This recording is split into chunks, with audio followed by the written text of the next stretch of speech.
સુરતના ઉમરાછી ગામે કીમ નદીના પાણી ફરી વળતા તારાજી સર્જાઈ છે। કીમ નદી કાંઠે આવેલું ઓલપાડનું ઉમરાછી ગામ અને સરકારી સ્કૂલ તથા ગ્રામ પંચાયતના કેમ્પસમાં ઘૂંટણસમા પાણી ભરાયેલા છે। ઉમરાછીથી કીમ જવાનો માર્ગ પણ પાણીમાં ગરકાવ થયો છે। ધીમી ધારે પાણી ઓસરતા ઉમરાછી વડોલી માર્ગ શરૂ થતા હાશકારો થયો છે। નદીના પાણી ફરી વળતા ખેતીના પાકને પણ ભારે નુકસાન થયું છે। ગામમાંથી નદીના પાણી ઓસરવાનું શરૂ થયું છે।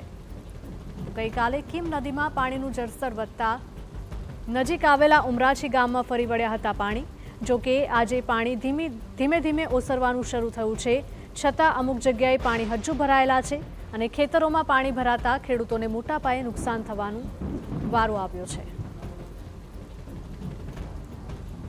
ગઈકાલે જે કીમ નદીના પાણી આવેલા છે તેમાં હમણાં જ અમે ખેતર ગઈને જોયું તો અમારે જે ભીંડા બનાવેલા હતા બધો જ પાક નાશ પામેલો છે। અને અમે કલમ જે રોપેલી હતી કલમ પણ બધી ડૂબી ગઈ છે અને અંદાજિત લગભગ 40-50 હજારનું નુકસાન થયું છે। ને આ તો દર વર્ષે અમારે આવી જ પોઝિશન આવે છે। દર વખતે આવી રીતના પાણી આવે તો અમારા ખેતરમાં ભરાઈ જાય છે અને ખાસું નુકસાન દર વર્ષે થાય છે।